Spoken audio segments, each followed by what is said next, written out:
study more on the two persons who will bear this mystical number in the horned domain. That is why we are saying the purpose of the study is to identify these two persons bearing the number 2 or bearing the number 66 at two different periods or two different phases. So we should bear in mind that the person who bear this number 666 will appear, or this number will appear in the two-horned beast and at two different times.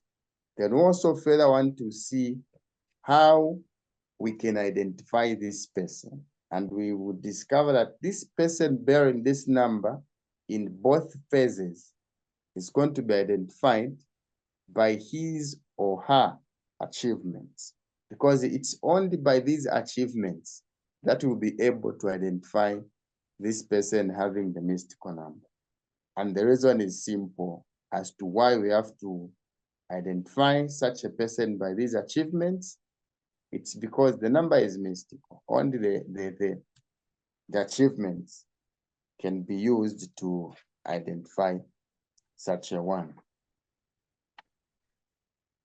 So we had read and understood from 2 Timothy 2:15, and this is what has been repeated in the answer of book 1, page 75, to say to study and to investigate is our only salvation, our only hope of getting out of this present sad,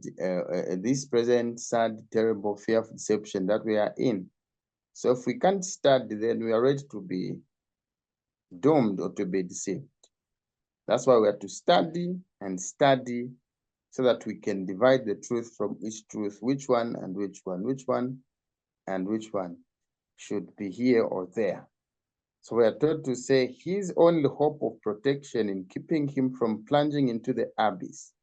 So he must study as never before. And in so doing, you'll find that this is the beginning of the very message he must have in order to clear the scales from his eyes and break the invisible, but nonetheless, real shackles of inertia and self-exaltation in which the enemy holds him bound.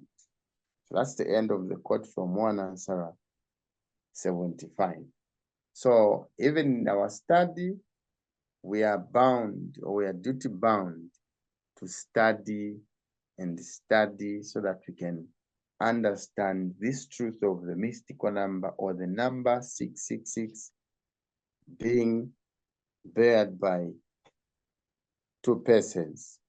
So we had read that no one can understand the subject of this 666 person if you just begin from the end or from the center. That is what is wantage number 5, page 3, paragraph 1 is encouraging us to say, no one by beginning to study a subject from the middle, backward or forward, can learn its continuity and know what it is all about.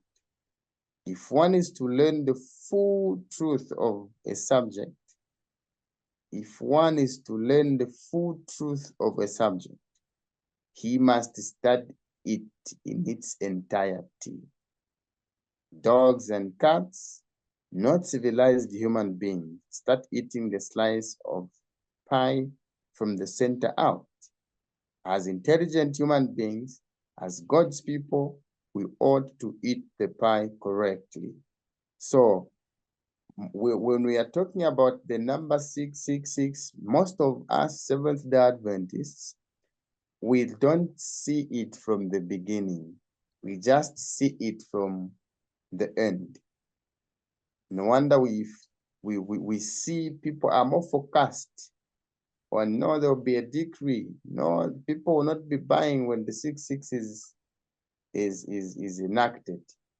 And they forget that, or only the only thing they just see is that time when we are in the Babylon phase. But there are other phases which we must study so that we can see that this number had been in existence even before that actual anticipated time comes. So that's how that TG is helping us to study the subject from the beginning. I like beginning from the middle. All right. So the Bible references we are going to be looking at is from Revelation 13, verse 11 down or through 18. It's the one we are going to use.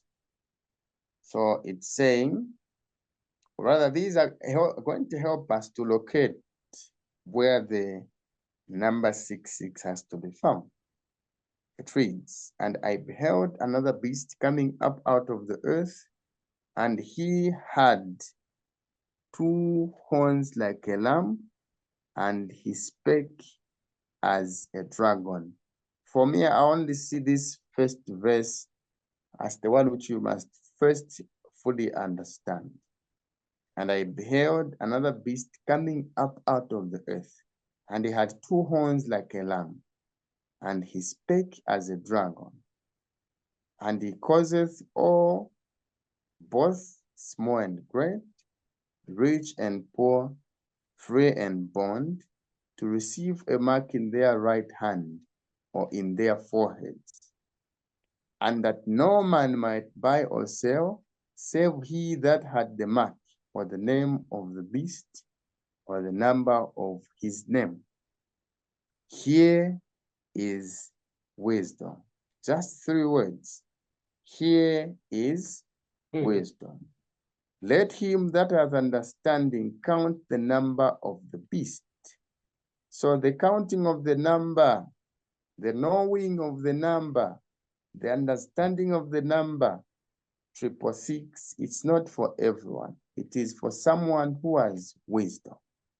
And this one who has wisdom, he has to apply this wisdom nicely so that he can gain the understanding which will make him count or know or identify the number.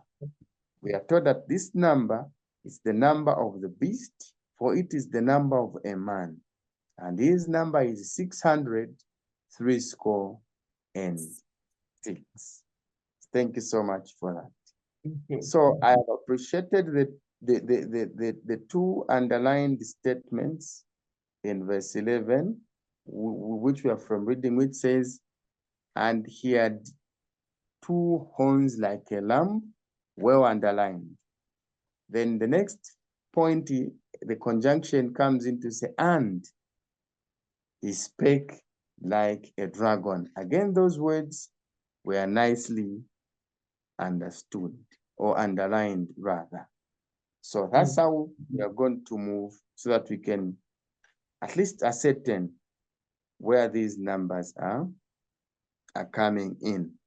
So these are the same verses we have read. Thank you so much. I think, all right. So the Lord talks about this number, which will be on this person or on these 2 persons who will be in America, to be mystical. We are reading from Webster, which is reading as follows. "Having a spiritual meaning." We want to understand the meaning of mystical.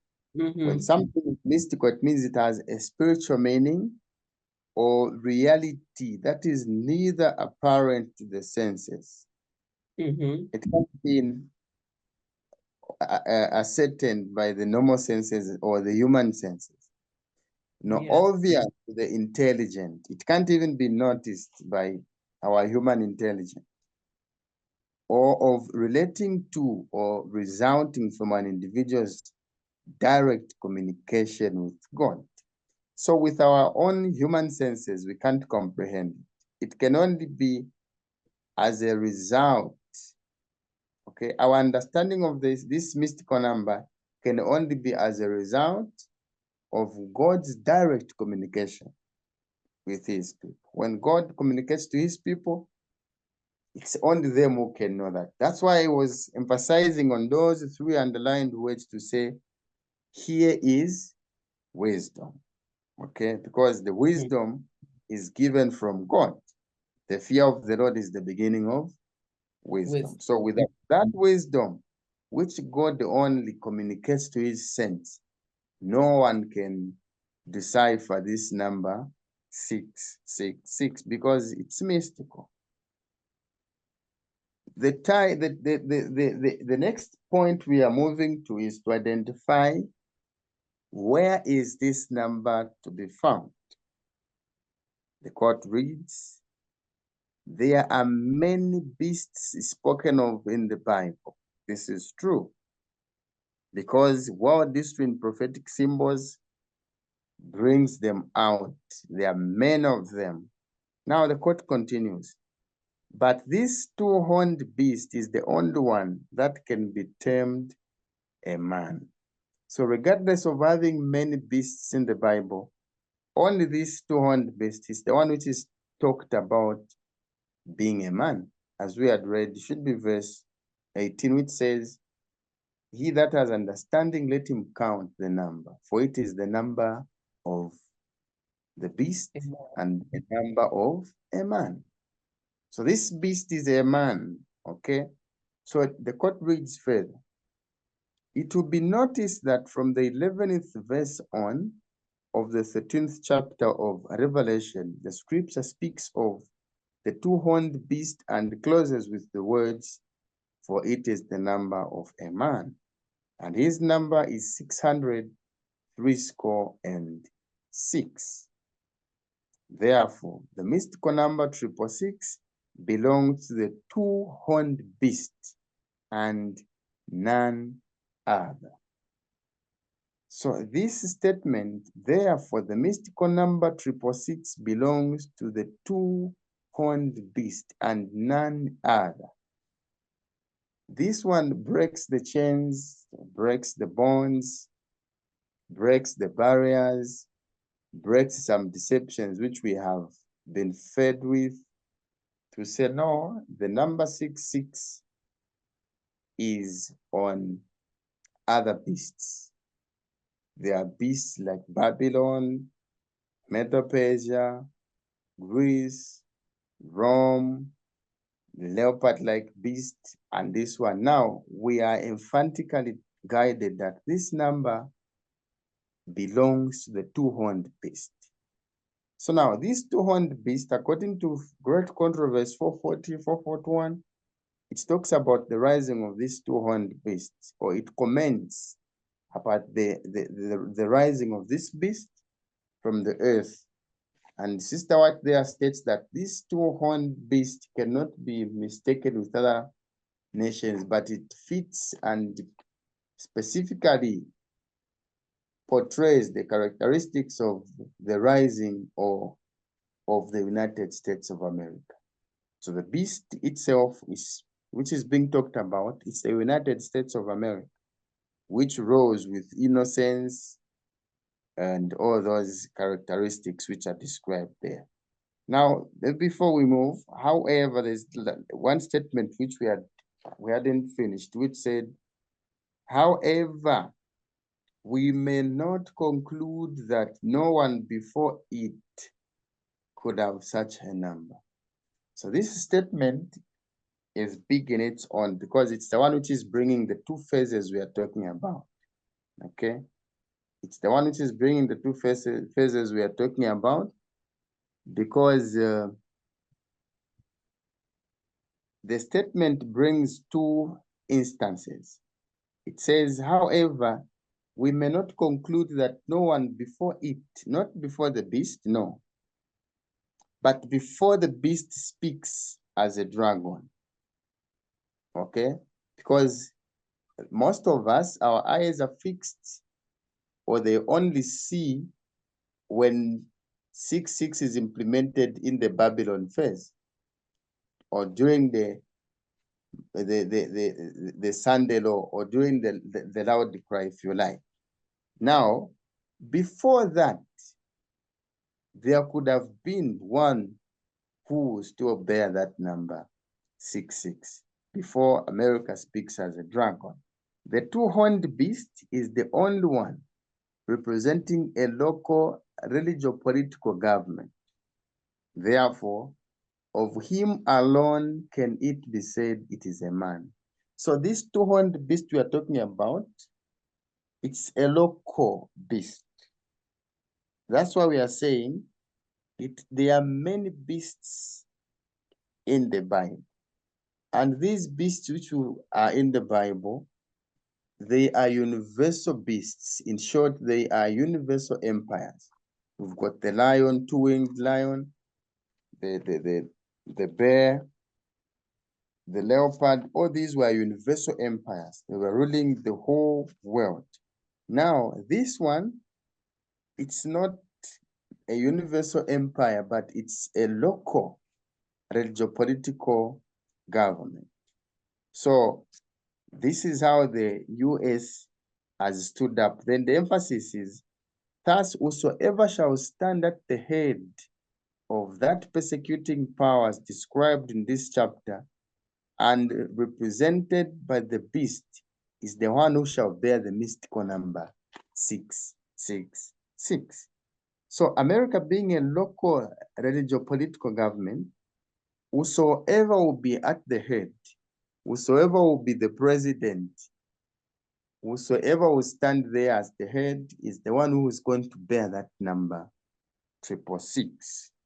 The spirit of prophecy also states that the king of the north brought to view in Daniel 11:45, and the two-horned beast of Revelation 13 is the same power, and that it shall bear this mystical number 666. So in Daniel 11:45, the same two-horned beast is termed as the king of the north. In Revelation 13, the two-horned beast is also termed as the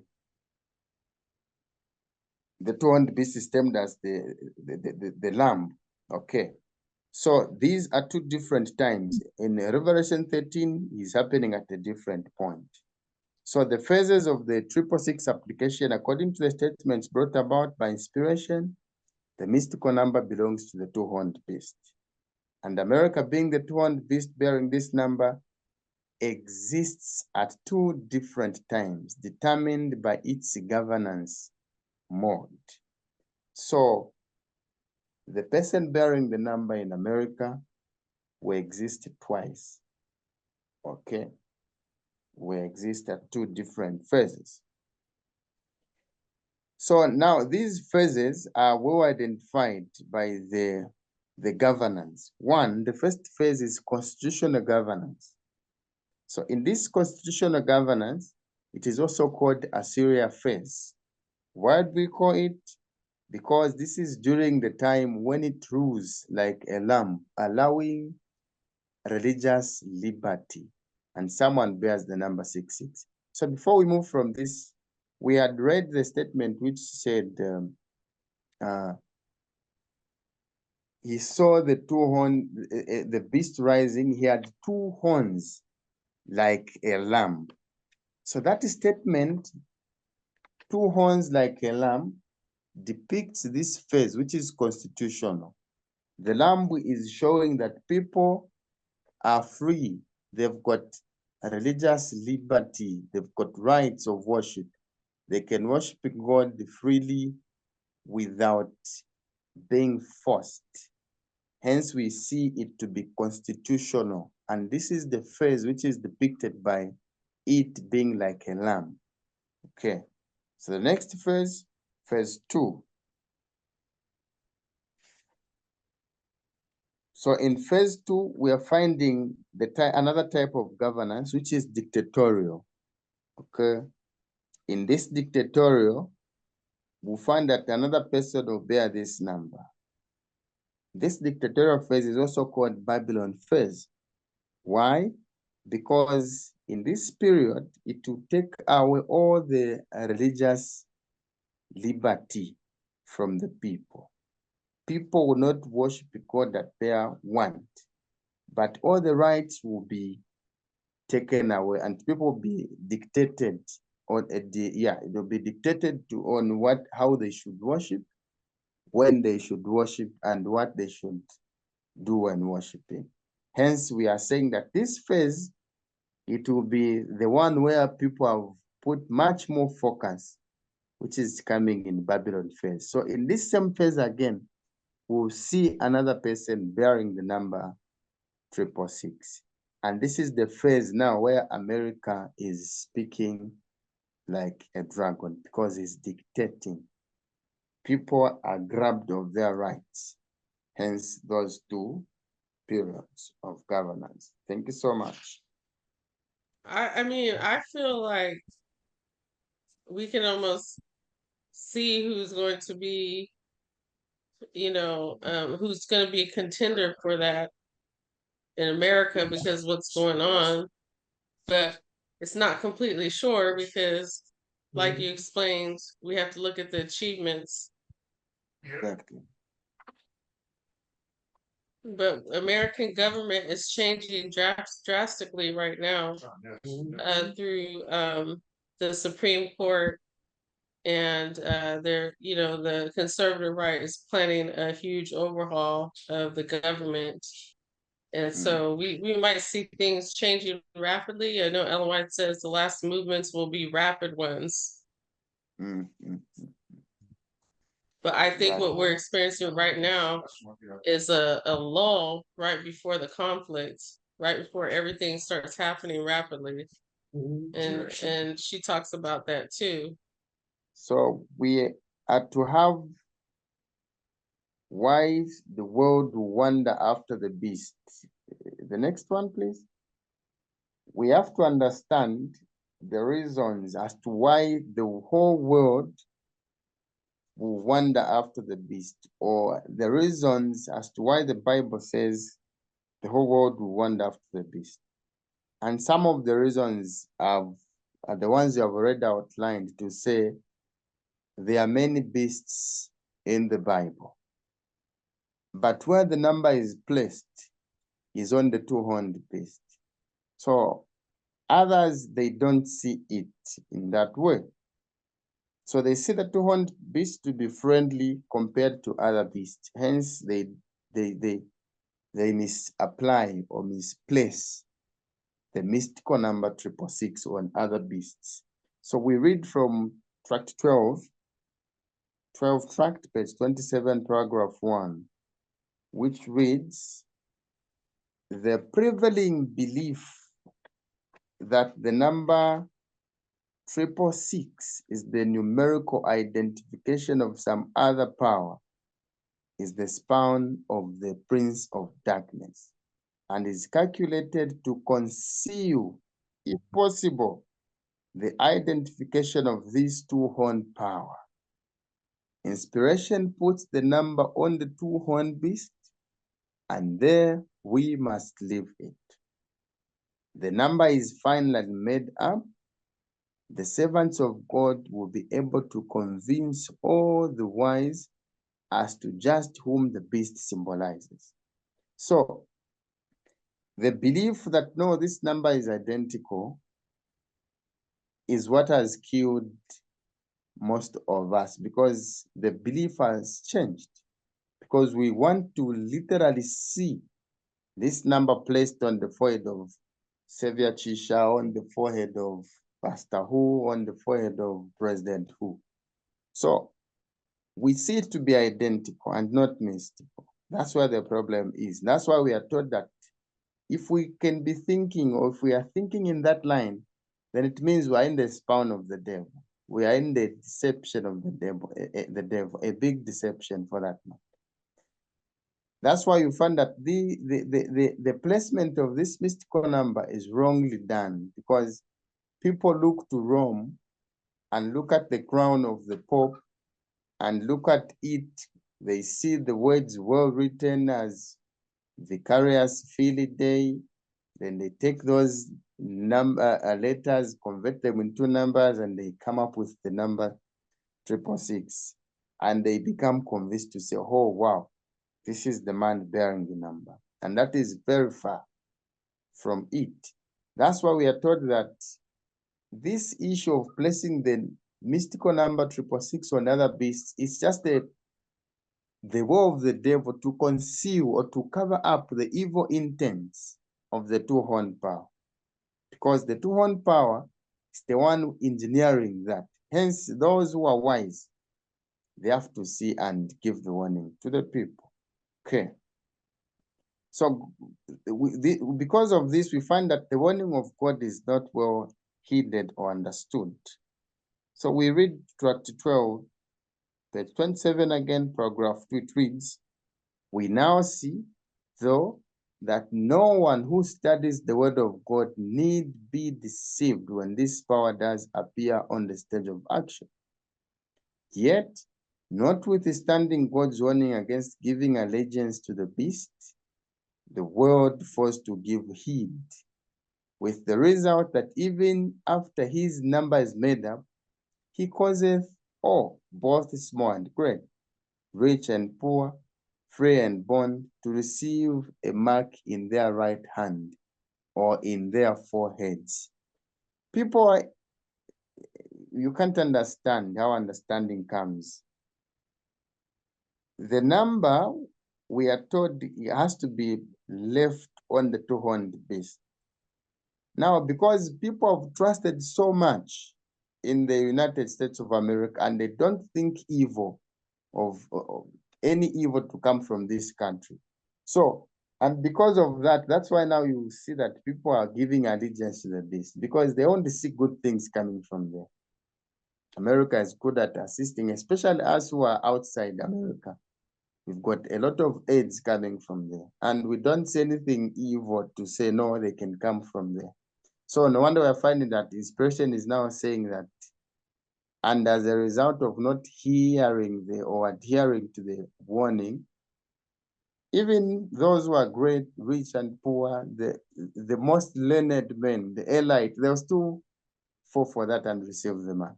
The poor will still fall in the same mark. The most educated, they will still get the mark, even when they are educated. Why? It's because they have failed to decipher as to where this number belongs. Hence, they are receiving the mark, and the whole world will wonder after the beast. Thank you so much for that. So we see that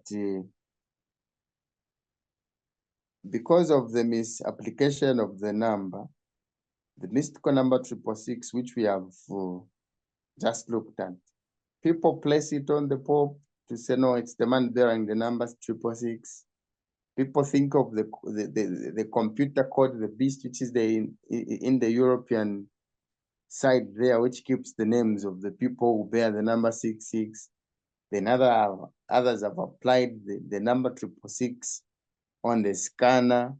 Others have even applied it on the barcode to say, when you see 666 on that one, then it's the mark of the beast. Don't do that, or don't get that, or don't buy that, because it's the mystical number, or it's the number 66.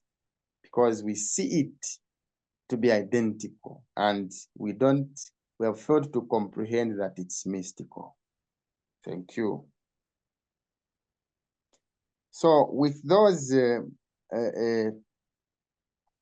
things identified, we must understand that Daniel 11 and 13, they depict the same power, but at two different times. Okay. In Daniel 11, we are told that America is was talked about or is mentioned as the king of the north. Okay. Then in Revelation 13, America is talked as the two-horned beast, but it's one and the same power, and it's the same power which is bearing this mystical number. So upon identifying these, we must be looking forward to see who in America is going to bear this number. The quotes we have basically read, they have given us to say, it's not someone who is just from sleeping to say, hey, I'm the one bearing the number 66. No. It has to be someone who is influential. No wonder the court said, whosoever will stand at the head of this nation is the one who is going to bear the mystical number. And the head of each nation is the president, none other. Okay. So the head of each nation is the president, and it's that same one whom we should be looking forward to see if he bears the number 666. And again, we are not saying whosoever stands there to say, oh no, it's Biden, oh, he's got 666. No. We have to identify that person through the achievements. When he achieves all the achievements we are going to discuss, then we'll be able to point emphatically to say, okay, this is the man bearing the number 666. Thank you for that. Okay, next slide. So whosoever will stand at the head of this nation in both periods, one in the constitutional phase or in the Assyrian phase, and again in the dictatorial phase, is the one who's going to bear that number. So what we should understand are these 2 points. There will be one person who bear the number 66 before the slaughter. Okay? There will be one person in America who bear the number 666 before the slaughter. And this is the one who is brought to view in Daniel 11:45, when America is constitutionally operating, or when America is having 2 horns like a lamb, meaning when he has given rights of worship to the people. Then the other person who have the number 66, he will come after slaughter, meaning when the 144,000 are sealed, and they will know that this is the man who is bearing the mystical number 66. And by then, it will be the period when America will be dictatorial in the state of governing the nation, or in the dictatorial phase of America, or in Babylon phase, if you like, which is also talked about in Daniel chapter 12:1 and Revelation 13, where it's stated that America will speak as a dragon, because in this period, he is taking away all the religious liberty from the people. So those are the 2 entities or 2 periods you must understand. So before the slaughter, there will be one bearing the number, and America will be operating constitutionally. And after the slaughter, there will be one person who will bear the number, and America will be operating in the using the dictatorship kind of government. Thank you.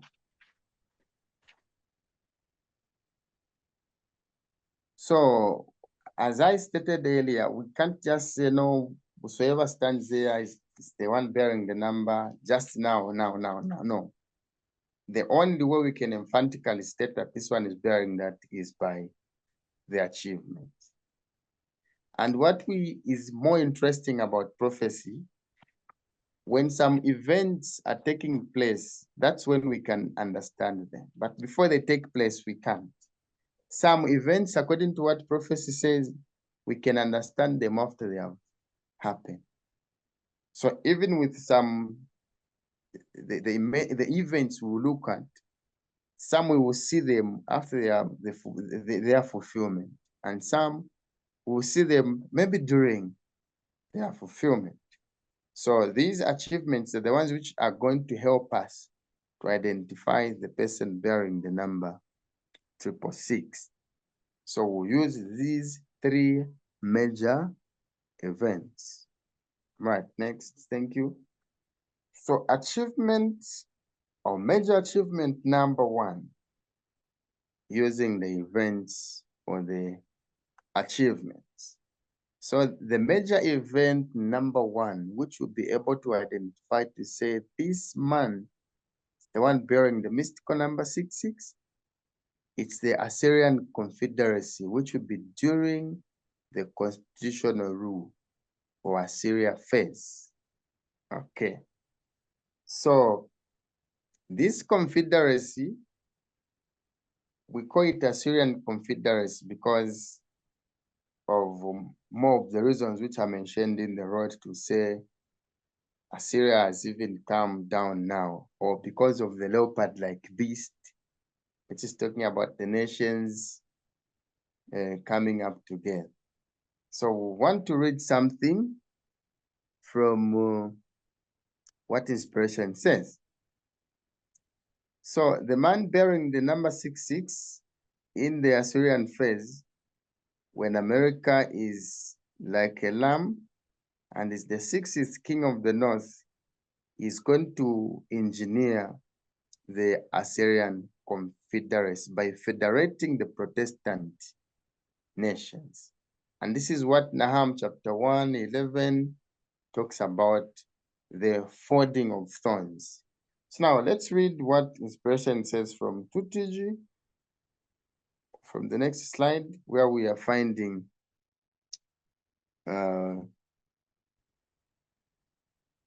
people asking the prophecy about the current events which were happening then we are finding the confederacy in Isaiah 8:9, which says, "Associate yourselves, all ye people, and ye shall be broken in pieces, and give ear, all ye of far countries, gird yourselves, and they shall be broken in pieces. Gird yourselves, and they shall be broken in pieces." That's 13 symbolic code number 34, page 6, paragraph 1. Now, the prophet, according to 2TG number 41, page 19, is saying, I shall now read to you what God himself thinks of it. Thinks of what? What God thinks about the Assyrian Confederacy. It's what now the prophet wanted to remind us. So, this confederacy, we are finding the associations taking place. Though the associations are taking place, we are guided, but they are associating together, they will be broken in pieces. In short, they'll come to naught. So 13 symbolic code 3 and 4, page 6, paragraph 4 reads, the warning given in this chapter, that is chapter 8, 9 of Isaiah, the warning given in this chapter to nations and peoples is not to associate and get themselves or take counsel together, as it would only come to naught. There may be some significance, again, take that one. There may be some significance in the repetition of the warning.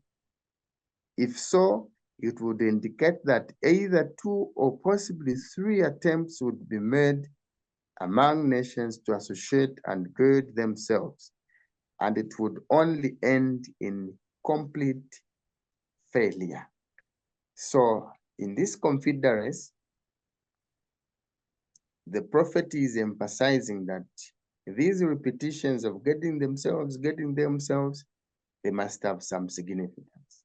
So this significance, we'll look at them nicely and closely as we go to the next slide. Okay.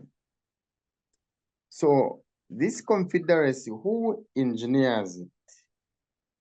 Okay. Then with the introduction of this slide and what we'll read, we'll look at another person whom we should be looking forward to. The quote from track 14, page 7, paragraph 3 reads, verse 10, 11, that's Nahum, which is being quoted here. For while they be folded together as thorns, united with others to protect themselves, and while they are drunken as drunkards, filled with theory, they shall be devoured as stubble fully dry, as when fire sweeps through it. There is one come out of thee, out of a nation characterized by ancient Assyria, that imagineth evil against the Lord, a wicked counselor. So this verse now is predicting the coming of the wicked counselor. Okay? Now, this wicked counselor is the one bringing the wicked counsel. And this wicked counsel is what is making them to be drunken as drunkards, because his theories are filled in their heads. So the next quote says, for having become drunken as a drunkard, and having received wicked counsel of one that has come out of her, she shall be devoured as stable food dry. Thus says the Lord, though they be quiet and like wise men, yet thus shall they be cut down. When he that dashes in pieces, shall pass through. So there comes the introduction of the wicked counselor. Why has he come at this time? Okay. Why has he come at this time? He's coming in order to give hand or a helping hand to the man who stand at the head during the Assyrian Confederacy, to the man who stand at the head in the United States, to give him counsel, to advise him on how this confederacy should go. Now, the sad part is this wicked counselor is imagining evil against the Lord. This is the only sad part. So, because he imagines evil against the Lord, then God's people must be keen to know what type of evil will this man be imagining against God. Okay? What's there on the next slide? Okay. So we have to locate where is he coming in. One, this wicked counselor, according to what we have read, comes at the stage where the nations are being folded, or when they are uniting, when they are federating, when they are associating, when they are coming together. That's when the wicked counselor is coming. Point two, the wicked counselor is the one who gives wicked counsel to Assyria through someone bearing the number 666, who happens to be the man who stands at the head of the two-horned beast. That's point number two. Then the third point, we are told, nevertheless, he is called wicked because he imagineth evil against the Lord. Now, if someone is imagining evil against God, if someone is thinking of fighting God or wants to have a battle in the ring, it's impossible. So how does someone imagine evil against God? Inspiration says, as one cannot fight God, he imagineth evil against the Lord in the person of his saints, who will not accept but oppose his wicked counsel. Okay? This is when we are finding that the Lord is encouraging us to say, whosoever is touching you is touching the apple of the Lord's eye. So, one can only fight God through the saints. So, if the saints are to be imagined evil of, it means they are not against the idea, or they are not for the idea of the wicked counsel, and they are against it. Hence, he is imagining evil against them because they are not in support of what the wicked counselor is doing. So he has to think of other ways of not wanting these people to be there. Okay, next.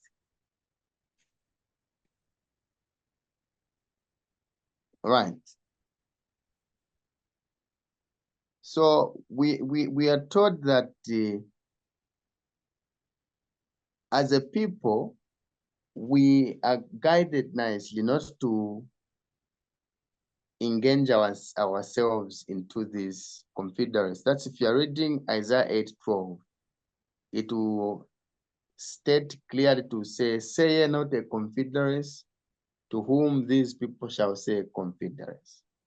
Okay, then just don't say no and keep quiet, but say, do not you involve yourself in them or in the confederacy. Why?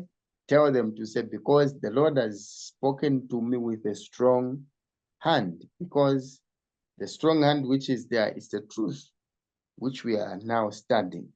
So God's people are not only commanded not to participate in the confederacy, but they are to oppose it to all them to whom these people shall say a confederacy. So who are these people? When we start further, we are finding that it's the same people who claim to be Christians, whom now should be chapter 1 or 2, verse 15 says, keep thy solemn feasts. Lift up your head and look at the mountains and see the feet of him that publishes peace. So the church would want to join in the confederacy, but God is telling his people to say, don't join that, because the nature of the confederacy, it is involving the nations and the churches, which God doesn't want. A nation and the church, they can't work together, because the light the world is having and the light the church is having, they are two different ones. Very big difference. Hence, Amos 3:7 has stated emphatically to say, two cannot work together unless they agree. So doctrinally, we can't move along with the world. Hence, we have to oppose it. Okay. So that's how that confederacy is coming in. Now, the major event number 2 is the Sunday worship enforcement. But before that, the point I wanted to emphasize is, as we'll be looking forward to see the man 666 standing, we should also be looking forward to see the wicked counselor, because he would do nothing of the confederacy minus having received wicked counsel. So the wicked counselor and the man bearing that number, they move along, or they will be in harmony and they will be working together. So major achievement number 2 is the Sunday worship enforcement. Okay. So this is found in Red Controversy, page 588, paragraph 1. The Protestants of the United States will be foremost in stretching their hands across the gulf to grasp the hand of spiritualism.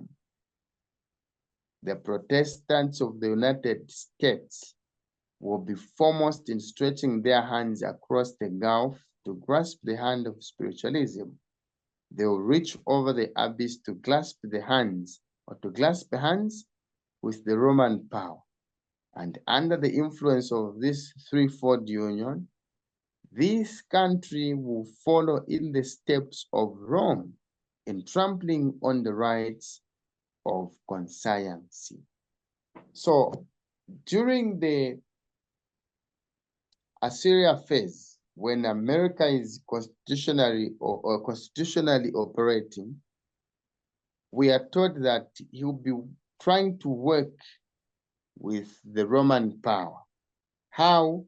By grasping the hand of spiritualism. Then by that, we are finding that the Roman power had its own principles and its influence. Hence, we are finding that America is grasping the hands, or wants to get those principles and walk in them or follow in them.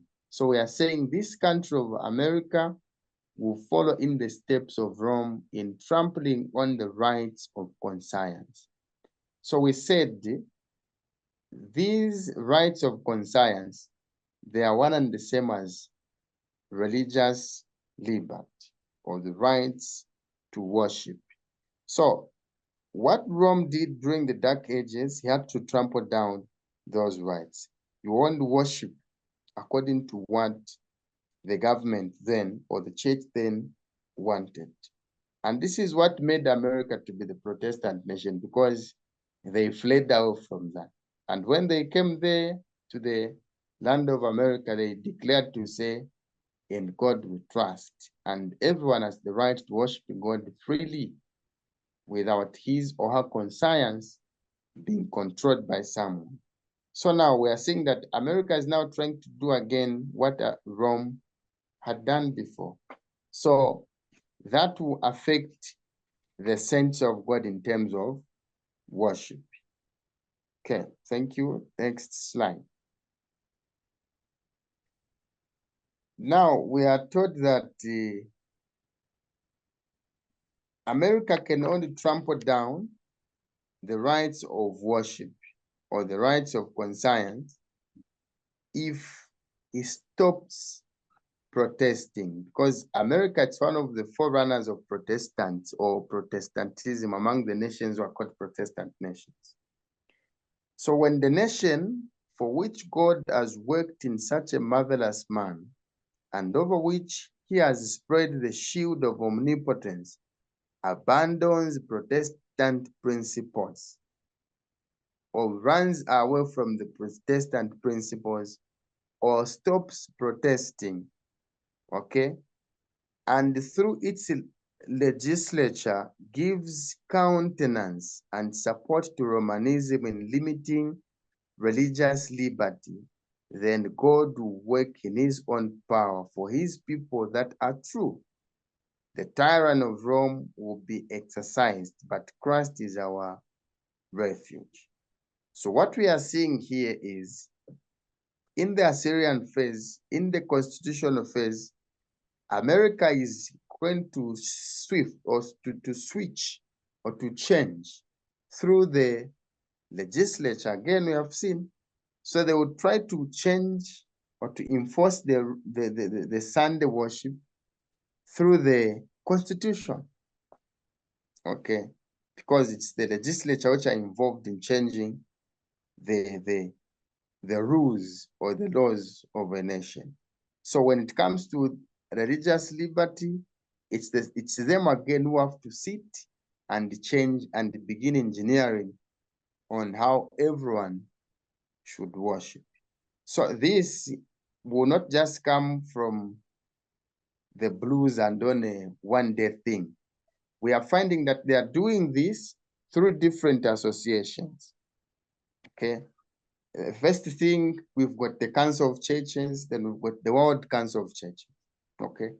The World Council of Churches, that is where now they are agreeing on how the worshiping should be done. One, their issues to say no church has got the rights to talk about the other church. Meaning, as Seventh-day Adventists, we can't preach the message of Revelation 13 or the healing or the healing of the deadly wound or how the head received their blow. We can't talk about that because we'll be talking about Catholic.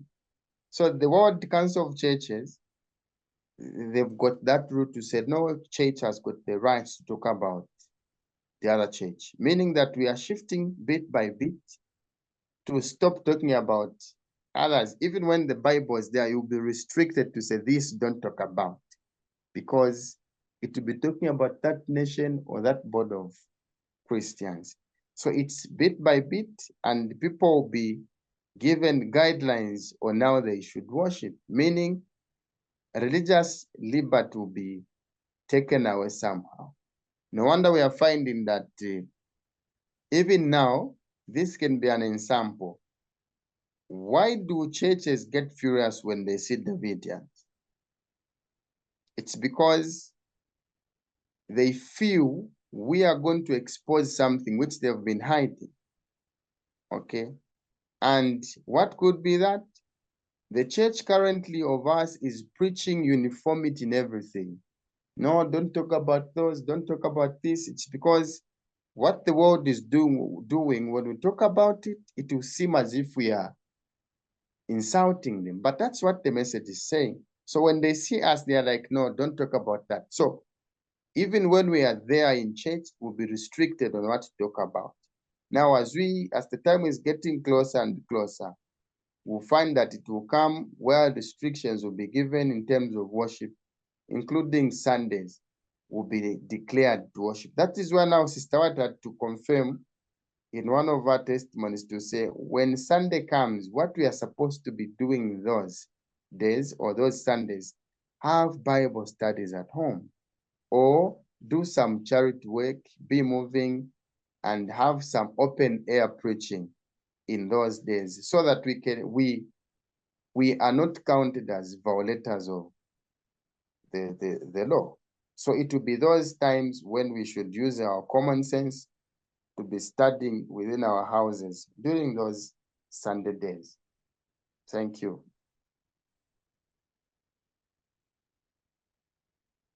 Next, okay. We are told that this thing which will come it will not be the actual Sunday, Lord, no, but it will just be something to shake us. So the limiting of religious liberty applies twice to the nation of America. Before the slaughter, someone bearing the number 66 in America with two horns like a lamb, constitutional phase, will limit religious liberty by enforcing Sunday blue laws as he would do it in the Babylon phase, which is dictatorial government. But in the Assyrian phase, the devil's bluff, it will only be a bluff. That's what the code says in 2 symbolic code number 1, page 10, parallel. It reads, therefore, as long as the church remains in her present Laodicean condition, there will be no blue laws or war against her. So why should they war when we are the same? But a bluff only to make her members believe that they are free from its snares and that he is still trying to cause them to fall. So it will just come like as a bluff. No wonder I was saying Sister Watt has given advice when this one comes. Because what they will think of is, let's see if indeed the SDAs are with us. Let's see if they can cooperate. Okay. So they will be like, no, everyone has to worship on Sunday. Then people are following the truth will be like, what Sunday? Then inspiration has given us guidelines to say, okay, what to do on those days? Don't make trouble with them. Just organize some literature you'll be giving freely in the streets or to the people who are willing. Do home witnessings or home visitations if you like, or have some Bible studies in your places or in your houses so that we don't get bothered by that, because it will just be a bluff. So that's how it will be coming. So before that slaughter comes, the diviners will be able to identify this man 66, because what we need to see lamb-like state when the enforcement or when he enforces the Sunday blue law during the time of the leopard-like beast in the Assyrian phase. So that will be achievement number 2. Are there comments, questions?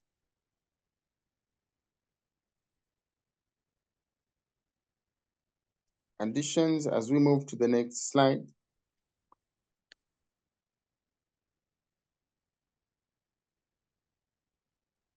Well, we know they're already talking about this in America. And if the Republicans get power, that's something that they want to institute. A Sunday day of rest. They've already written it out. In Project 2025, they've already written out the executive order and laws. So they said the very next Republican president that they are going to do that. So we can already see it. Now, we don't know who's going to win the election, whether it's going to be Vice President Kamala or Republican candidate former President Trump. We don't know yet. Sure. But we know it's already on the books in America. Exactly. So, and this is the more reason you hear great controversy. UBTM says they'll change the constitution through the legislature. So those things are already there. So that's why at some point, when I look at the Democrats and the Republicans, the Democrats, they are more good at working with constitution. Okay. And when they make the constitution, but they are more tolerant compared to the Republicans. They seem to be aggressive. So when you look at the way these things are already there in the constitution, but they are too calm, too tolerant, such that you can't even see that they are there. But now when you look at the side of the Republicans, they seem to be too aggressive, and they always make sure that they emphasize whatever is stipulated in the Constitution is followed, whether you like it or not, as long as it's there. So that's how I see these two entities. Yes, Sister Mary, they're very pushy. They're very exactly. pushy and forceful. That's why a lot of people like the Democratic side, because they're more tolerant and actually they're kinder to me. Exactly. They're just kinder, and you know, kindness draws people. Yeah. Whether they're right or wrong, it just draws people. If you have the right personality, and the people just flock to you.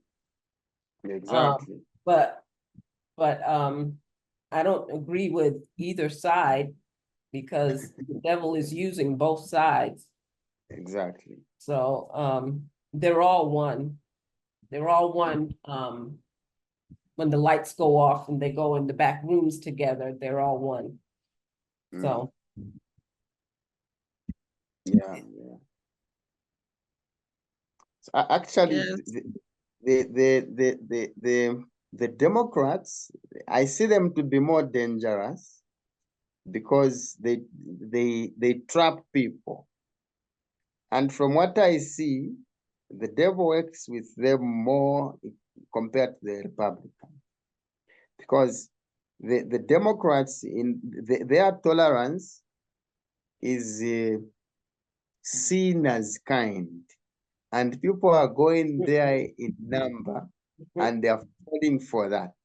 Now, what they don't expect at the end of the day is, after they are all drawn closer, then what happens? Suddenly, boom, then the program changes. The Republicans come in to say, okay, since you have come, what you have to do now is this, whether you like it or not, because you've come. Yeah. They're all the same. Exactly. One party just wants to do things now, and one wants to do the dirt later. Exactly. That's the only difference. Exactly. You know, I've been studying government for many years.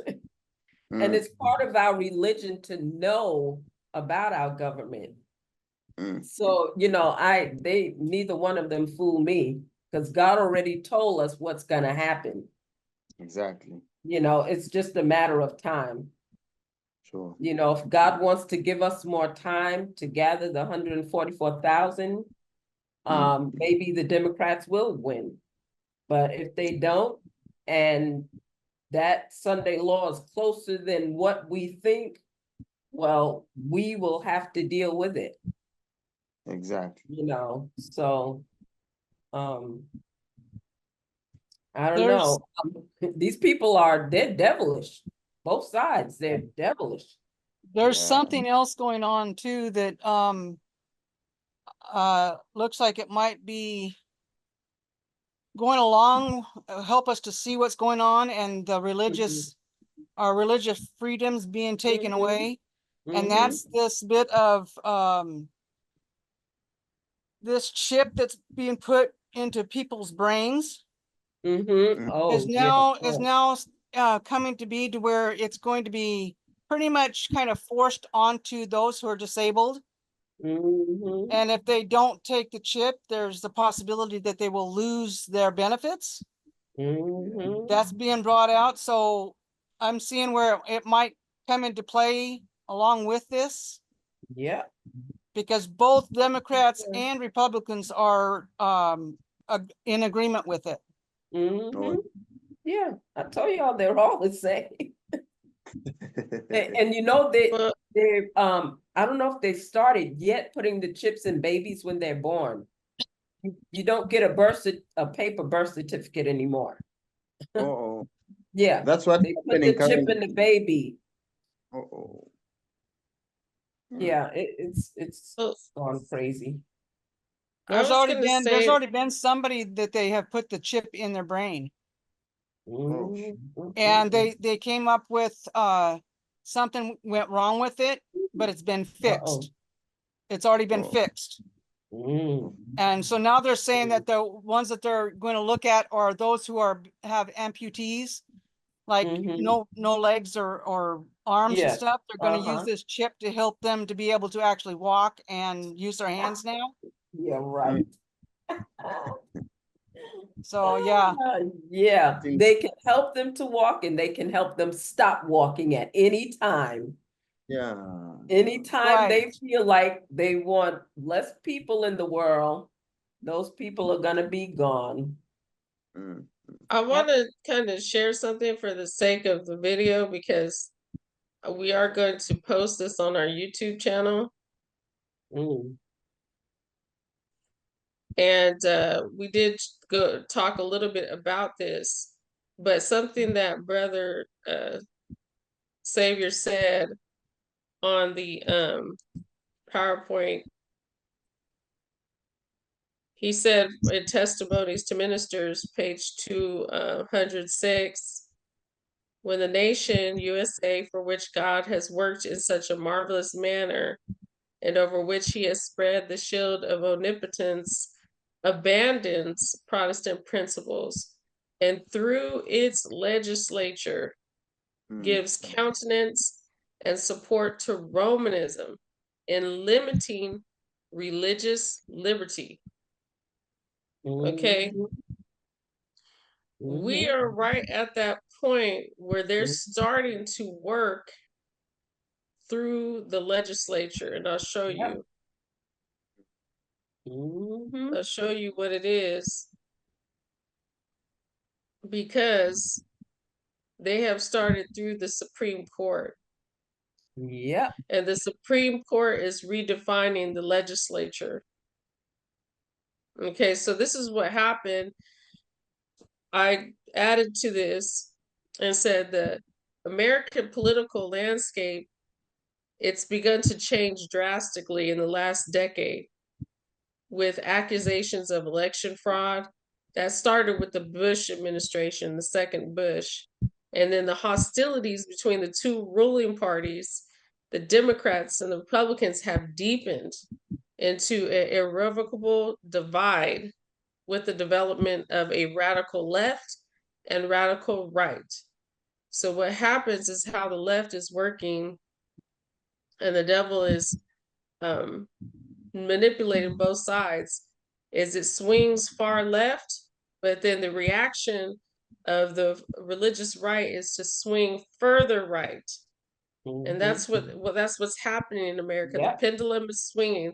The Democrats are progressively left. They keep on going further and further left, and then the Republicans go further and further right. And that's what's going to take away our liberty.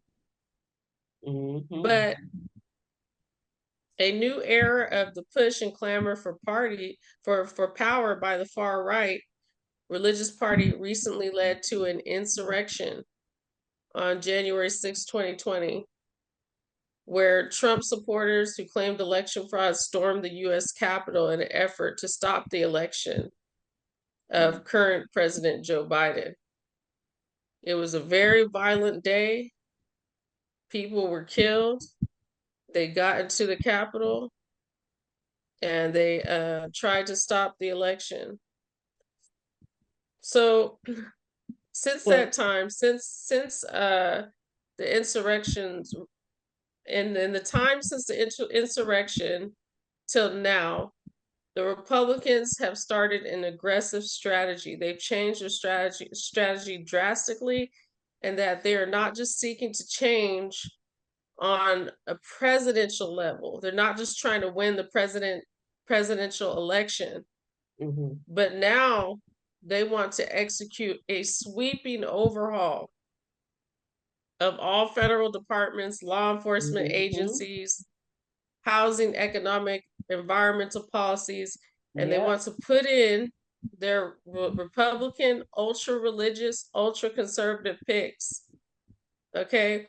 A strategy to insert religion at this level is simply unprecedented and would mean that America is teetering dangerously close to losing its status as a free democratic nation. Yeah. In playing the long game, Republicans focused on the Supreme Court, and they blocked President Obama, who was a Democrat, from appointing a Supreme Court justice. But then when President Trump was elected and he succeeded Obama, he was able to appoint 3 conservative justices. These justices, Neil Gorsuch, Brett Kavanaugh, and Amy Barrett, created a majority conservative court. So it's a majority now because there's 2 other conservatives on the court already, Clarence Thompson, and I forgot what the other one's name is. Clarence Thomas. Clarence Thomas, excuse me, Clarence Thomas. And there's another one, and they have recently ruled and changed the definition of the law. Now, this is where it's starting. They are starting the legislature to change the Constitution to limit religious freedom.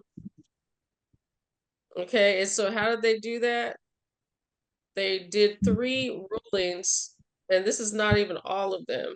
I went and I looked, and they also made it possible for a president to have complete immunity if he's sitting in office. So that means a president can commit a crime, but he cannot be prosecuted while he's president. So, you know, this legislature in the United States to reverse religious freedom is already happening. Yeah. We need to look at that. It's already happening. Mm-hmm. And this has never happened before. That's the thing. We have never been a nation that has made rulings or changed the definition of a law to favor the religious majority. America has always been a majority Christian nation. But whenever we were tested on it in the past, and our Constitution was tested on it, we went kind of like the other direction in favor of minority groups and saying, hey, this isn't fair. We can't just rule in favor of Christianity. But now we're seeing a reversal where, yes, we are going to rule with this civil law in favor of Christianity, its beliefs, its principles, which is a signal change to what's been happening in the past in this country. And this is a young country. It's not an old country. It's not the old world. It's a very young country. And we should be very careful because Rome didn't rule forever, and neither will we. Exactly. So that's all I wanted to share. Thank you so much for the insight. Thank you so much for that wonderful insight. I know that Trump has been very tight with the Pope for many years now, especially during his last presidency. And pretty much all the presidents that get into office, they become very close to the Pope. And the Pope also gives orders. So we just have to stay in prayer, because I don't know if you guys have seen the pictures of the presidents. They go into this this place in the Vatican with the Pope, and they wear all black. Yes, yeah. Yeah. There's things that are going on inside that room. Rituals and things. And then the president and his wife comes back out with the Pope. And it's a lot of devilment going on. Even in the White House, there's sacrificing babies, drinking the blood. Nancy Pelosi was one of them. Just kill the child with the dagger right there, and they drink the blood. It's a lot of devilment going on in our world. And Yes, and babies being President Biden sacrificed. Huh? President Biden was among those people. Yeah, Before that's he what I'm became saying. All of Before them. he became president, they had on the internet, they had a site where they had a picture of a baby on one side of the wording, and then a picture of a pizza on the other side. And what they did is they would take babies who were aborted, and they would use the meat from the babies on their pizza. And President Biden was included in that yeah, that club. exactly. That's why I said the White House. They're Yeah, all in it. it's yeah, it's not good. No, it's very disgusting. Yeah. I see why Ellen White say do not vote. Yes. that's the We point. are That's- told not to vote, and Adventist people, they can understand that. A little baby can understand those words. Do not vote for parties, because we don't know which party will be the ones to bring in that that one world order, that, you know, to take away our privilege of worshiping God. And she said also that whatever that person does in office, whatever sins he commits, will be on us that voted him in there. Exactly. So, you know, Adventist people, the pastors are not preaching this. Yeah, and at this time, it won't matter who we put into office, whether it be Democrat or Republican. God has got the reins in his hands. He knows what's going to be going on. Absolutely. He doesn't need our help in that area. Exactly. And you know, Adventist people, they don't know what's going on because they don't study. There are so many groups and religions and sects that do not vote in this country. So Adventist people feel that, oh, we're the only ones that aren't voting, I'm going to vote, you know. And then everybody tells them, oh, do you know how your ancestors fought to give you the right to vote and all this kind of stuff? They try to, you know, make you feel so guilty for not voting. It's so disgusting. Yeah, that's the problem. You would easily see from that it would be easy for us to have accept whatever these guys will bring. Yeah, exactly. Because they have great made friendship with them. That's why you find Sister White says people look forward to see the devil come and stand with 7 heads, but they even forget that they have even made him to be their friend. So those are some of the hints and the eye openers you should be looking forth to, because we feel we are behind, and that's why we even wrongly to say, no, Paul said we should be in obedience with the government. Amen. Yeah, I always tell people to say, what type of governments are we supposed to be in harmony? Which ones was Paul referring to? Because if you look at the system of governance in the past, the church was above the state. The state could get counsel from the church. Now, this time around, no church can be gone to by any state to say, what should we do? What is God wanting us to do now?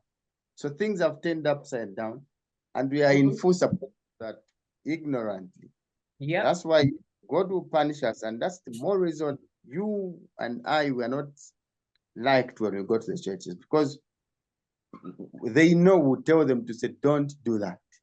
And when we tell them that, they will think we are taking out their privilege. And it will be easy for them to report us. To the Exactly. Hey, these guys are saying we shouldn't be doing this and that. What is wrong? Are we not supposed to vote? Are we not human beings?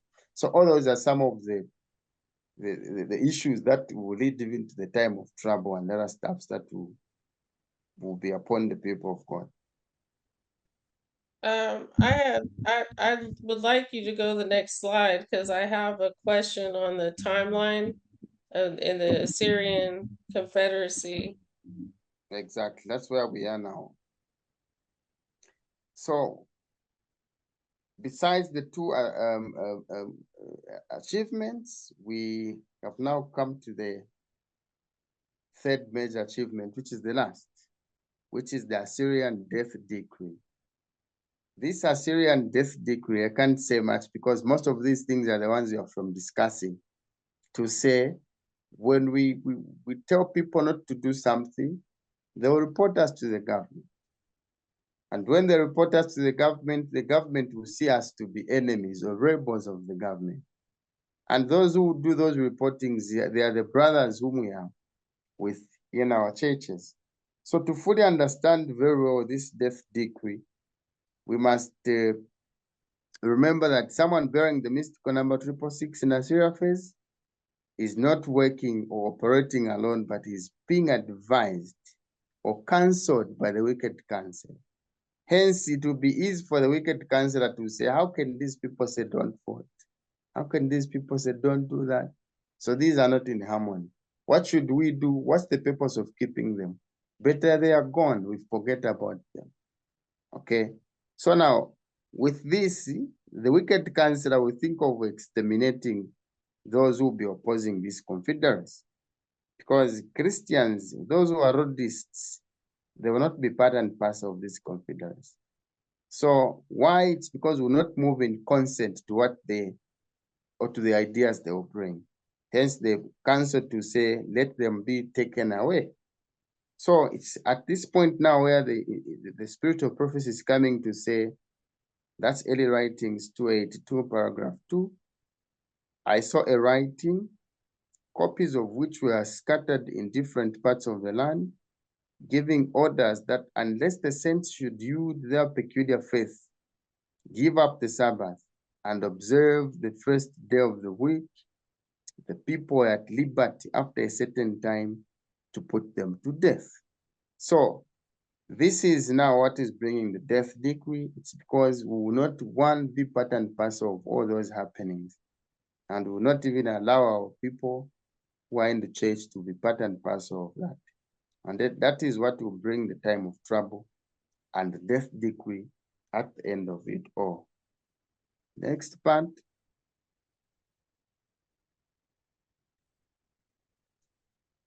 All right. Great controversy. Can I ask a question? Go on.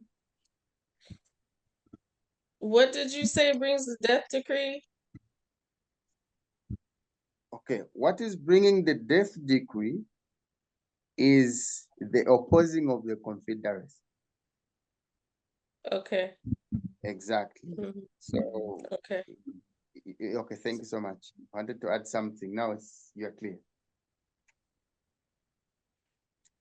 So Great Controversy 631, paragraph 1 also reads as, the heavenly sentinels, faithful to their trust, continue their watch.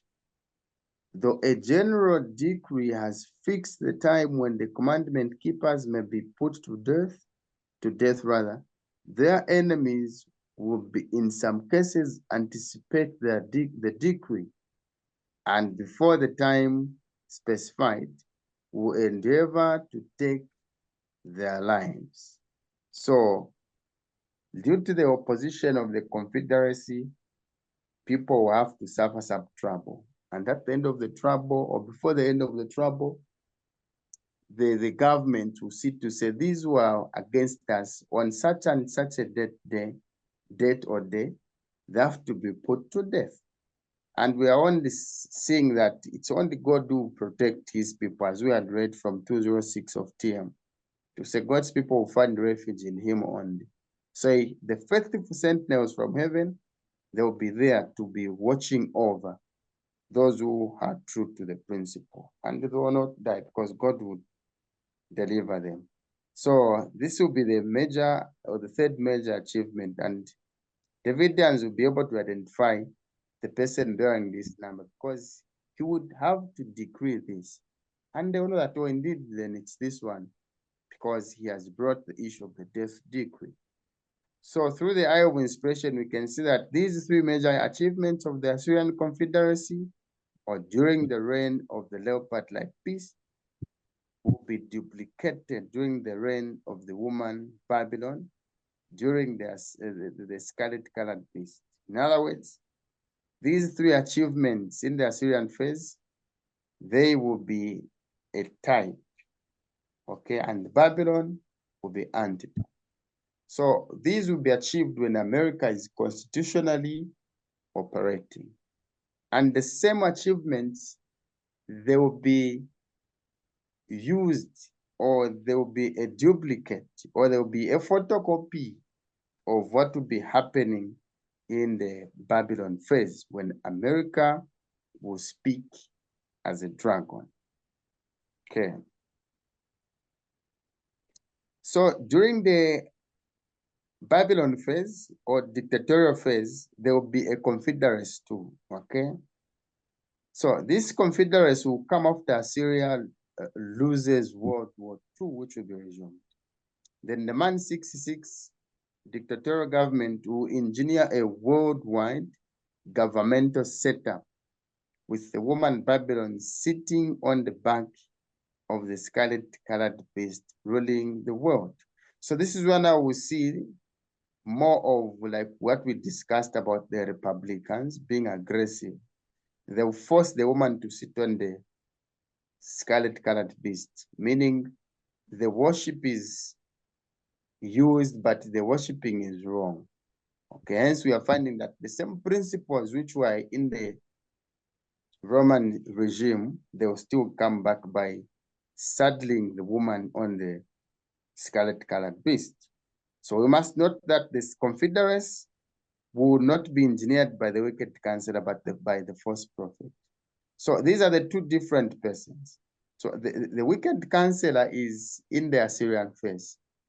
Then the confederacy, which will be in the dictatorial phase or in Babylon, will be engineered by the false prophet. No wonder if you look at other pictures and charts, they will show you that here the false prophet is even doing signs and wonders, even bringing fire coming down from heaven. So he will be there to assist another man who will bear the mystical number 666. Yes, this is indeed after purification. After Ezekiel 9, the woman sits on the heads. Then America is being stood by the false prophet, okay, who will work hand in hand with the man who will be at the head by then.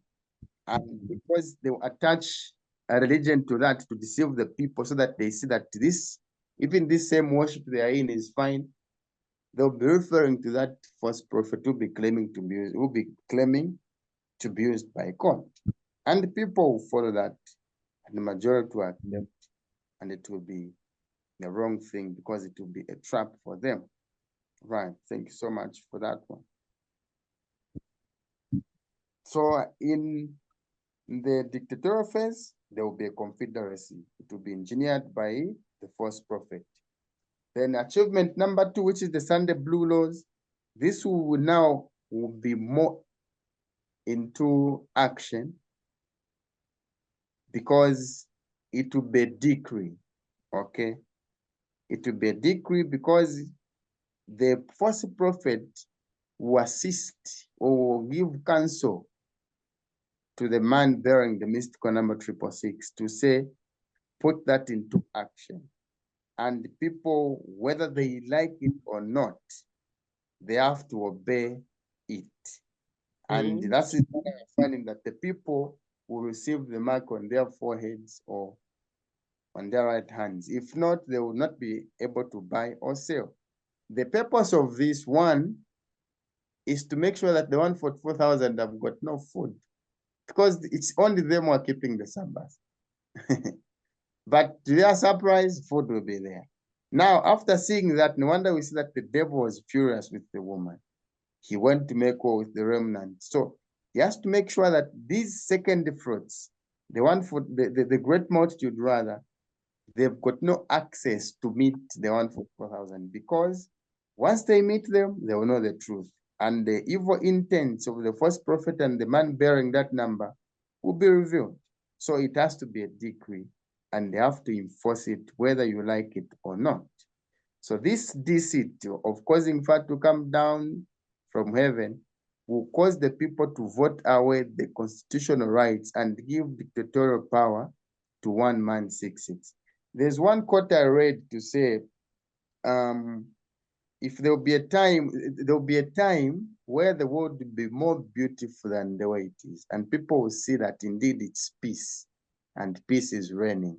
And whosoever will be talking about other stuffs which will be disturbing their peace will be considered to be a rebel. No wonder we are seeing that the scarlet-colored beast did not come from the sea where there is war, no, but from the wilderness, meaning it comes at the stage of action in the time of peace, when people have agreed to say, this is what we want, and peace has to progress in this manner.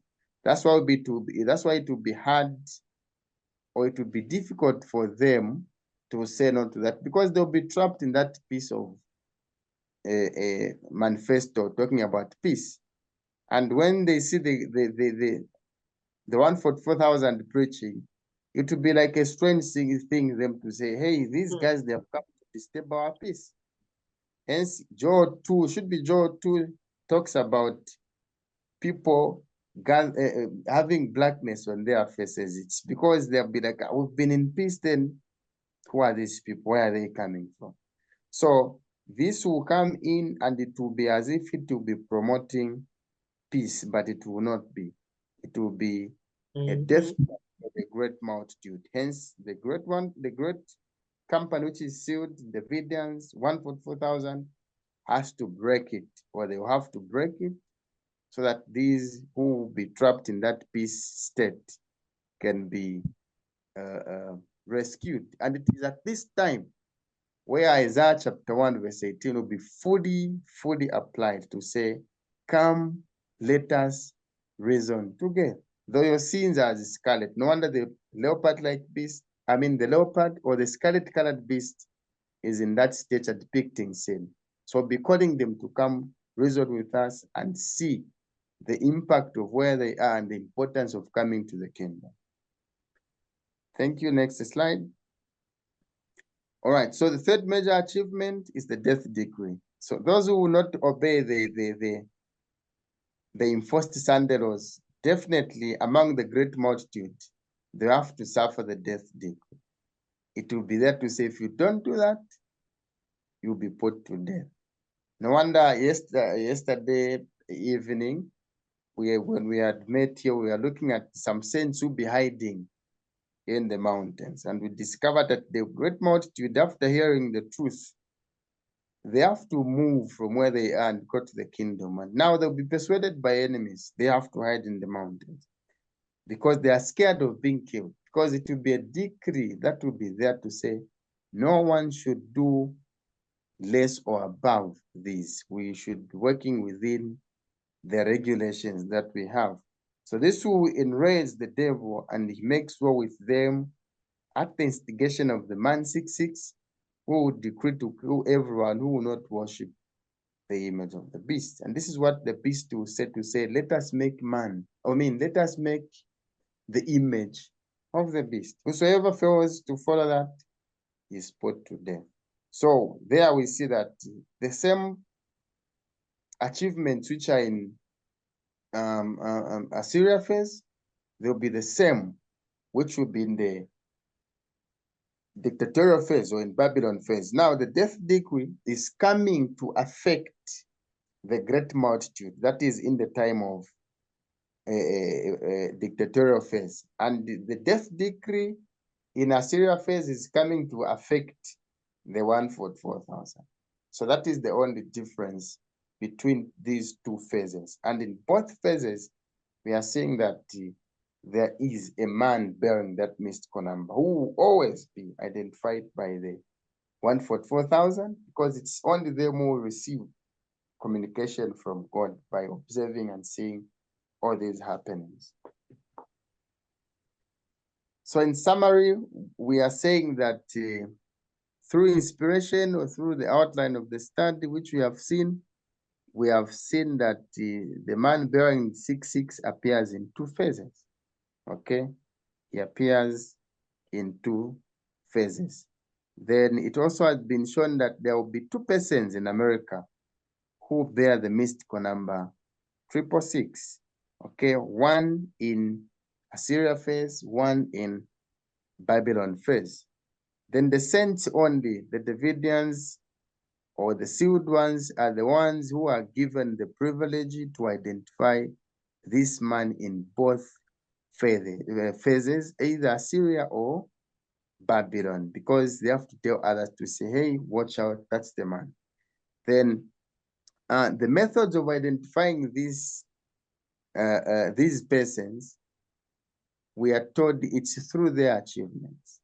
Only that's the key, their achievements. When we see these achievements are being accomplished by any of the man who stands at the head of this nation, then just know that that man has to be the one.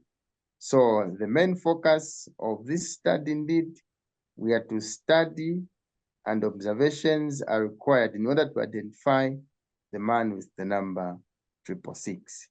We must also be looking for the man 6/6 dictator in the dictatorial phase after Assyria fought together with the one who imagineth evil against the Lord, who happens to be the wicked counselor. So these are the few highlights or the few points that are in the entire study that we have looked at.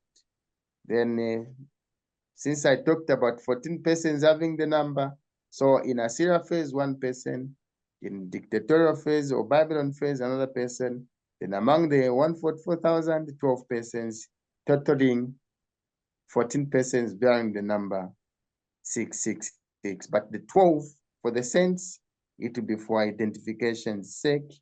Then these two persons, it will be mystical, and it is spiritually communicated to the saints.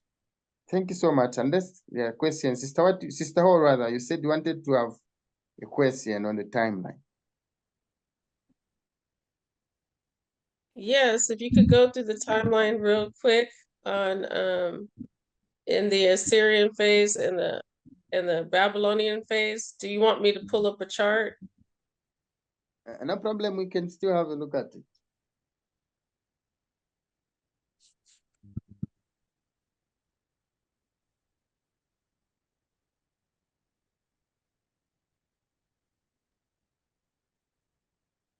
Oh, this is the Babylonian phase. Let me pull up the Assyrian chart.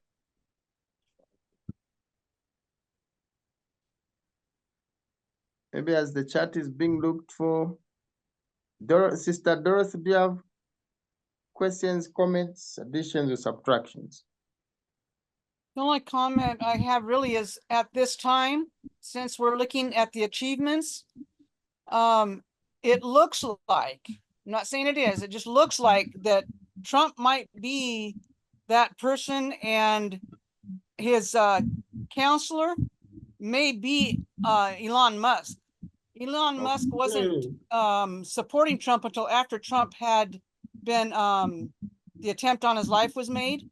Yeah. And now Elon Musk is completely Trump all the way. He supports him completely. Okay. And Elon Musk is the one that made the chip.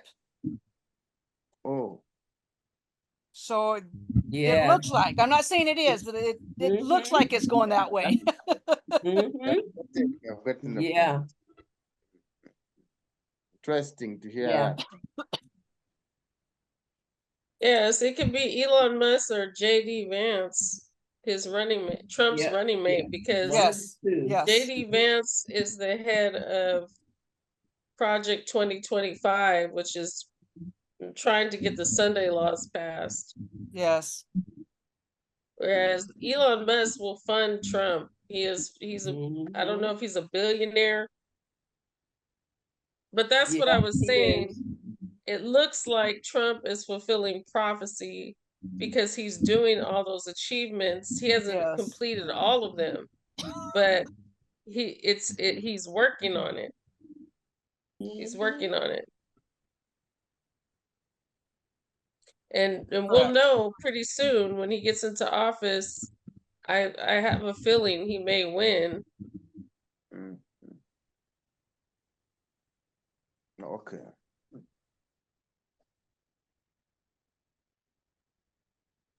Okay, you can go ahead, brother Savior. And I just wanted to just getting set for your question as you are zooming the chart so that I see the point where I want to us to analyze. Okay, can you tell us the succession of when the achievements will happen? Okay. When the achievements will happen following this chart, currently what is at the stage of action is what America is doing, like what America is holding with his mouth. When you look at that, America seems to be pulling something. Okay, if you can zoom it a bit, can it go further than that? Okay, exactly there. Okay, so there, when you look at what America is pulling, it is saying making the image of the beast. Have you seen that one? That is what America is pulling. It's saying making the image of the beast. Have we seen that one, sisters? Yes. Yeah, that is what America is pulling. Now, the thing which is currently happening is when you look at after America ran away from Rome or from Europe and was established there, you find that there was no harmony between Europe and America. But all of a sudden, peace talks have started going on there because the devil has seen that he can't achieve his goals minus America being at the center. Why should he use America? Because America is influential. Then he can't go back to Rome because if he goes back direct to Rome, people will know because they've got a history to say, oh, once Rome rises up again, means we are going back again to Dark Ages. Seen that one?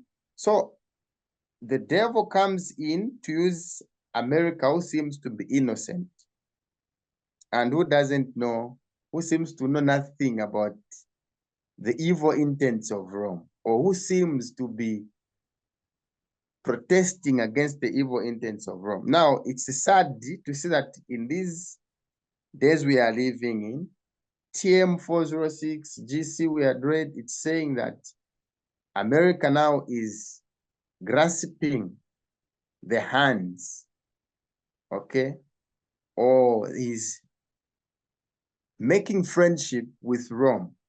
That is why now we are saying that he is now trying to walk or to follow the steps of Rome by trampling the conscience of people. Now, in Revelation 13, we are finding that America is the one promoting the formation of the image of the beast.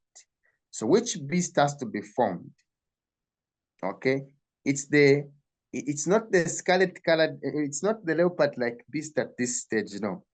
But the image of the beast which has to be formed is trying to revamp, to revive the principles of the ecclesiastical Rome, the papal or the papacy system, to get back Oh, on yes. I in that see one. it. Yeah, he's pulling that one. Exactly. So he's not pulling the leopard-like beast because America is the engineer, because this leopard-like beast at some point, if you're reading the codes, they state that this is the current Assyria, okay? Of which, if this leopard-like beast is Assyria, Then we are told that the capital city of Assyria is Nineveh, okay, who happens to be America again. So he can't say, no, let's make the image of the beast, which happens to be the leopard-like beast. It's not making sense. So the image of the beast that has to be formed is the Roman kind of regime to be brought back again. Or in short, if we say he's putting the leopard-like beast, he's not putting it there, but he's just trying to heal the wound on that wounded head. Okay. So the image of the beast that is being formed is to bring that union, okay, between the church and the state. Because what was happening during the Roman regime or the Papacy regime, we could find that the church and the state were operating harmoniously. Okay, hence it was called the church-state confederacy. Now, the formation of the image of the beast is now what America is doing, is to bring the church-state confederacy, which we are advised to oppose. That's why we are told that it wasn't God's plan. It wasn't his, he didn't care about the formation of the League of Nations, the formation of the United Nations, because these formations, these associations, they did have nothing to do. They didn't have anything to do with the church. Now, this one where America is in engineering, the Assyrian Confederacy, people are told to oppose it because it involves the church. Hence, the church-state confederacy. Now, you are seeing the woman now is sitting on the 7 heads. Why? It's what Baird talked about, to say there is this formation of the World Council of Churches, meaning the churches have to unify doctrinally, they have to be teaching the same principles. So that when the churches are united, whatever the nation will say, if one church accepts, then everyone says, hey, we have agreed as a council. Everyone has to follow that. Hence the church are united, following the same doctrine. Now, when the churches are united, it means the nations now, they'll follow suit, or they work hand in hand, the church and the state. That's why you're seeing that after America has done all what he can, he will try to saddle the woman now to say, okay, nations will be doing all these things, whether we like it or not, God is with us. So they will be doing evil things in the name of God. And they will use that, or they will use the church to do their purported ideas. Hence, we are seeing the woman who prefigures the church. For them, this will be a vicious woman. But for us who are students of the road, we are seeing that, no, this is a vow woman. Hence, she's called Babylon. So we will see that what America would do is to bring the same principles which were in the Dark Ages to arm up. Hence, we are finding that the scarlet-colored beast has no crowns, because they have given the crowns to the woman, just like it was to the regime or to Rome, which is depicted by the horn head, where it has the 10 horns and 3 were uprooted. They also have no crowns. Why? Because they gave their authority and leadership to the church, which happens to be the Pope who was ruling, who happens to be the priest again, the main politician there. So that will be the same thing that will be brought at the stage of action through the help of America. So America is at the center of everything. So currently, this is what is happening. It's the unifications of the nations, while the churches are uniting at the same time. I don't know if that's far, Sister